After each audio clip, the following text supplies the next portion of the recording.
Kita lanjut pemirsa, komika Pandji Pragiwaksono dijadwalkan diperiksa Barreskrim Polri Jumat besok, di mana pemeriksaan berdasarkan laporan atas tayangan Mensrea.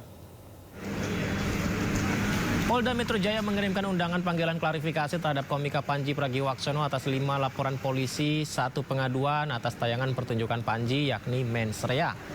Surat panggilan sudah dikirim kepada Pandji untuk hadir Jumat besok, di mana sebelumnya Pandji memenuhi panggilan Barreskrim Polri. Pandji diperiksa terkait kasus dugaan penghinaan yang dilaporkan Aliansi Pemuda Toraja. Pandji diperiksa terkait dugaan penghinaan atau ujaran kebencian bermuatan sara terhadap masyarakat Toraja yang dilaporkan November 2025 lalu, di mana dalam pemeriksaan ini dicecar Pandji dengan 48 pertanyaan. Saudara PP diminta untuk diundang untuk hadir klarifikasi pada hari Jumat tanggal 6 Januari 2026 pukul 10.00 WIB. Undangan klarifikasi atas 5 laporan polisi yang ada. Jadi, untuk proses, ini kan undangan klarifikasi, karena yang dilaporkan adalah objek yang sama, sehingga penyidik berpikir untuk penghematan waktu dipanggil secara satu waktu dalam 5 perkara. Aliansi Pemuda Toraja selaku pelapor kasus komika Pandji Pragiwaksono angkat bicara pasca pemeriksaan Pandji di Barreskrim Polri. Menanggapi pemeriksaan komika Pandji Pragiwaksono di Barreskrim Polri beberapa hari lalu, Aliansi Pemuda Toraja selaku pelapor menegaskan kasus ini tidak lahir dari sikap anti dialog masyarakat adat Toraja. Sudah sejak awal, ruang klarifikasi dan penyelesaian secara adat telah dibuka masyarakat adat, tokoh adat, dan para tetua adat serta pemuda Toraja, namun dialog itu tidak mendapatkan titik terang. Sehingga pemuda Toraja menjadikan jalur hukum sebagai upaya untuk menempuh jalan terakhir yang sah dan konstitusional. Sebelumnya, Pandji Pragiwaksono dilaporkan Aliansi Pemuda Toraja atas materi stand-up komedi dalam pertunjukan bertajuk Mesake Bangsaku pada 2013 lalu. Pasca pemeriksaan Pandji di Barreskrim, perlu kami tegaskan bahwa kasus ini tidak lahir dari sikap anti dialog masyarakat adat. Sejak awal, ruang-ruang klarifikasi dan penyelesaian secara adat telah dibuka oleh masyarakat adat, tokoh-tokoh adat dan juga para tetua adat. Namun dialog tersebut tersumbat karena tidak adanya etikat baik untuk memahami keberatan masyarakat dan menghormati mekanisme adat yang hidup. Ini yang membuat kami terus melihat proses hukum yang sedang berjalan ini. Kita beralih ke informasi lainnya. Lagi-lagi oknum pejabat nakal terjaring radar KPK, dan kali ini pejabat bea cukai yang harus gigit jari. Tidak tanggung-tanggung, dari hasil OTT di Jakarta dan Lampung, petugas menyita tumpukan uang tunai hingga emas seberat 3 kg. Mendapatkan tumpukan emas 3 kg. Pemirsa, juru bicara KPK mengatakan selain menyita barang bukti uang tunai yang terdiri dari mata uang rupiah dan asing, KPK juga menangkap sejumlah orang di Jakarta dan Lampung. Salah satunya mantan Direktur Penyidikan Penindakan Bea Cukai atau Setara Eselon 2. Penangkapan terkait dugaan korupsi impor. Sangkutan pejabat Eselon 2 di Bea Cukai. Sebenarnya sudah mantan Direktur Penyidikan dan Penindakan. Ya, itu yang kemudian diamankan di wilayah Lampung. Berapa orang? Yang mana? Yang kasus yang ini berapa orang yang diamankan? Ini ada beberapa orang yang diamankan dan ini teman-teman juga masih bergerak di lapangan, jadi nanti kita akan update perkembangannya. Barang bukti yang kedua ini kira-kira? Barang bukti, untuk barang bukti ada uang tunai baik rupiah maupun mata uang asing dan juga logam mulia untuk uang senilai miliaran rupiah. Kemudian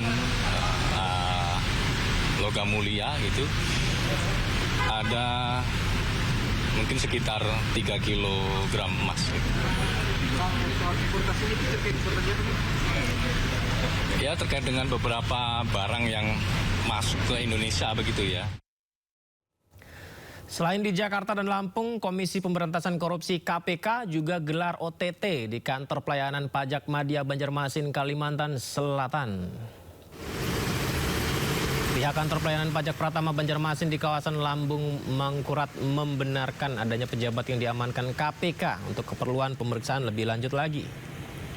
Sementara itu PLT Kabid P2 Humas Kanwil DJP Kalsel Teng Triwibowo menyatakan otoritas pajak menghormati langkah-langkah yang diambil para penegak hukum dan akan bersikap kooperatif menindaklanjuti temuan KPK sesuai dengan ketentuan yang berlaku.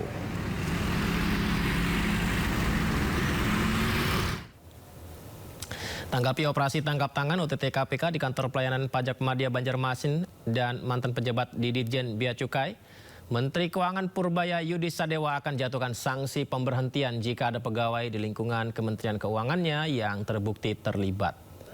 Lihat apa hasilnya OTT itu. Kalau emang orang pajak dan bea cukai ada yang bersalah ya harus ditindak secara hukum sesuai dengan peraturan undang yang berada. Tapi gini, saya tidak akan melepaskan anak buah saya sendirian begitu aja kan.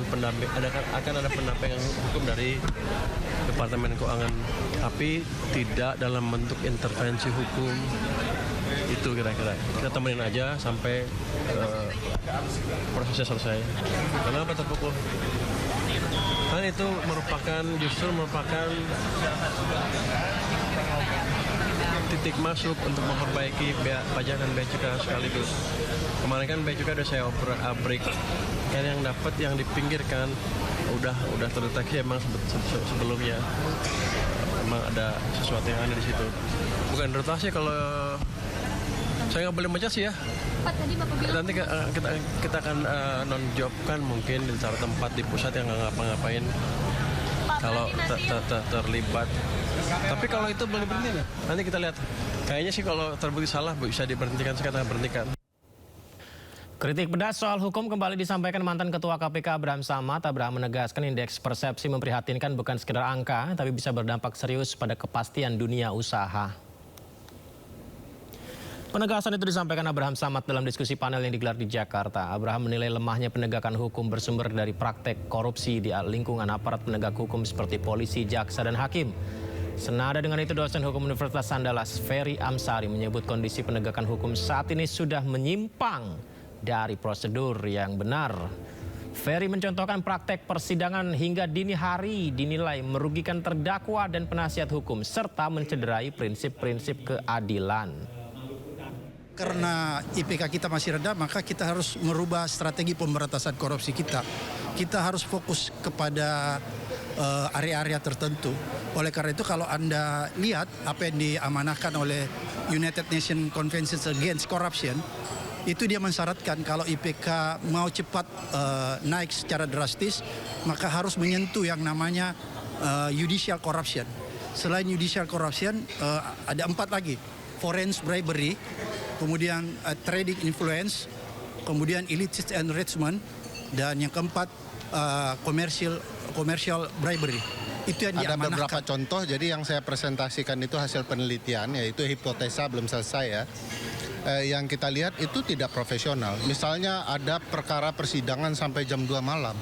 Itu apa-apaan, itu hak terdakwa untuk dilindungi.